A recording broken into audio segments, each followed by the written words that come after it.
Lust, deine Stoffreste zu verwerten? Lasst uns dieses süße Ruffles-Scrunchie nähen. Das Schnittmuster gibt's in der Beschreibung. Hallöchen ihr Lieben, ich bin Juliana und heute nähen wir gemeinsam diese coolen Ruffles-Scrunchies, die ihr übrigens super aus euren Stoffresten fertigen könnt. Scrunchies feiern schon seit einigen Jahren jetzt ihr Comeback. Ursprünglich populär geworden sind sie in den 80ern, aber heute sind sie wirklich aus keinen coolen Haarstyles mehr wegzudenken. Die Rüschen-Variante sorgt durch ihre zusätzliche Lage für besonders viel Volumen und einen schönen verspielten Look. Und wie das Ganze funktioniert, das zeige ich euch hier, denn wir gehen alle Schritte gemeinsam durch. Ihr pausiert einfach, wo ihr es braucht und wiederholt so oft ihr möchtet, dann kann nichts schief gehen. Falls du keine Rüschen- oder Plissé-Botte zur Hand hast, ist das gar nicht schlimm, denn ich beschreibe im E-Book genau, wie es funktioniert, diese selbst herzustellen. Das ist nämlich auch super einfach. Also bereitet bitte jetzt alles vor, wie es im E-Book beschrieben ist und schneidet euren Stoff und die Borte zu oder fertigt diese gegebenenfalls an und dann sehen wir uns hier gleich wieder zum Nähen. Ganz viel Spaß! Als erstes falten wir unsere Stoffstreifen jeweils, und zwar rechts auf rechts, und stecken dann die kurzen Seiten aufeinander, denn die möchten wir als erstes schließen.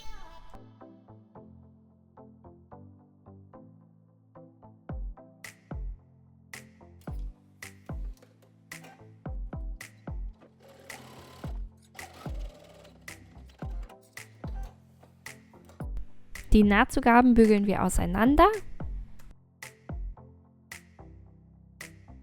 Die zugeschnittene Borte möchten wir mit einer Rechts-Links-Naht schließen. Das heißt, wir legen als erstes die linken Stoffseiten aufeinander und schließen diese kurze Strecke.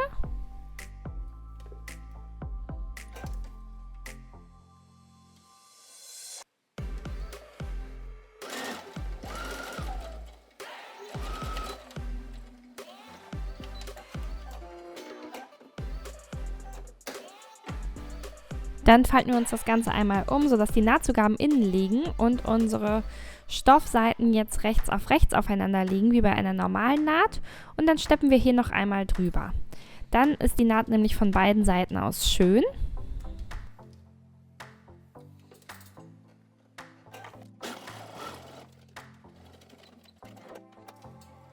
Dann legen wir beide Stoffstreifen, die wir gerade geschlossen haben, links auf links aufeinander und markieren uns als erstes einmal die Mitte mit auswaschbarer Kreide. Das habe ich hier schon gemacht. Entlang dieser Mitte stecke ich dann beide Lagen genau aufeinander. Ich möchte nämlich gleich jeweils 0,5 cm ober- und unterhalb der markierten Mitte beide Lagen zusammennähen. Da erstellen wir nämlich unseren Tunnel für das Gummiband. Jetzt nähe ich also erst auf der einen Seite 0,5 cm von unserer markierten Linie entfernt und dann mache ich das auf der anderen Seite auch noch. Ich verriegle am Anfang und am Ende und schließe diese Strecke komplett.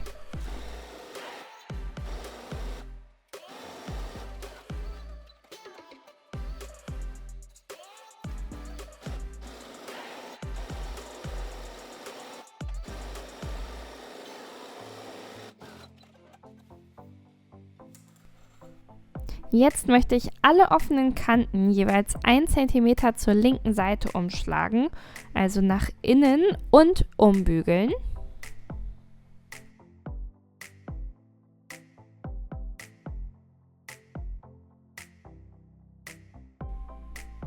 Wenn ich das an allen Kanten gemacht habe, dann sieht das so aus. Und zwischen diese Lagen lege ich jetzt meine angefertigte Borte, die ich ja auch schon zu einem Kreis geschlossen habe. Und dann stecke ich sie einmal ringsherum fest. Die Naht von der Borte liegt hier auch an der Naht vom Oberstoff. Und die Borte verschwindet mit 1 cm Nahtzugabe dann eben zwischen den beiden Stofflagen.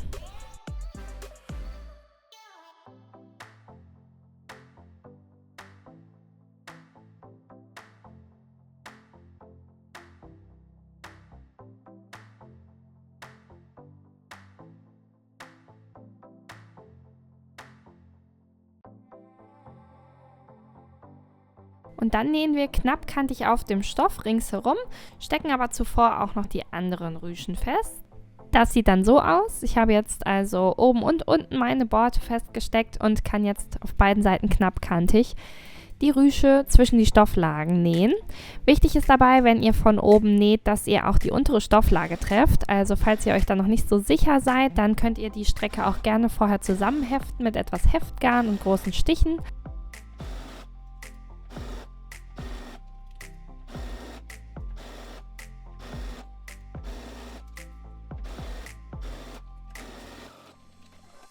Wenn wir wieder dort angekommen sind, wo wir angefangen haben, wiederholen wir das auch noch auf der anderen Seite. Und wenn die Rüschen dann fest sind, dann können wir hier zwischen unseren in der Mitte abgesteppten Nähten auf einer Seite die Naht, die wir ganz am Anfang gefertigt haben, für diesen Zentimeter auftrennen. Bitte die Nähte für den Tunnel dabei nicht verletzen, die brauchen wir noch. Es soll wirklich nur die kleine Strecke von der Naht dazwischen aufgeschnitten werden. Da sollte jetzt so viel Platz sein, dass genau eine kleine Sicherheitsnadel hindurch passt. Das Gummiband fädeln wir mit einem Ende dann auf die Sicherheitsnadel. Die stabilisiert uns das Ganze nämlich, damit wir das Gummiband durch den Tunnel führen können. Und dann schieben wir einfach von der einen Seite angefangen die Sicherheitsnadel mit dem Gummiband einmal ringsherum durch den Tunnel, bis wir wieder dort rauskommen, wo wir die Sicherheitsnadel am Anfang eingeführt haben.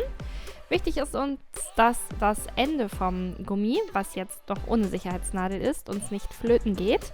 Das heißt, das befestigen wir am besten auch mit einer zweiten Sicherheitsnadel am Stoff, damit uns das auf keinen Fall in den Tunnel rutscht.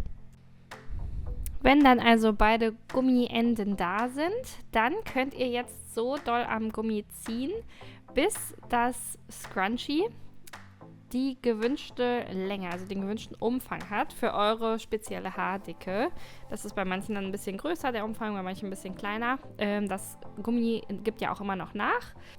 Wenn ihr dann eine gewünschte Länge erreicht habt, das ist bei mir jetzt so zum Beispiel, dann könnt ihr das Gummiband bitte 3-mal verknoten, sodass es bitte auf keinen Fall wieder aufgeht. Und anschließend die Sicherheitsnadeln einmal entfernen und das Gummi dann ganz kurz schneiden.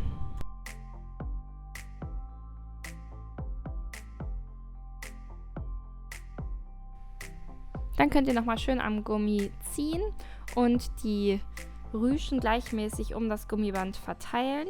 Da rutscht dann auch der Knoten in das Innere, sodass wir den dann gar nicht mehr sehen vom Tunnel. Und dann ist das Scrunchie fertig. Herzlichen Glückwunsch, es sieht richtig, richtig süß aus.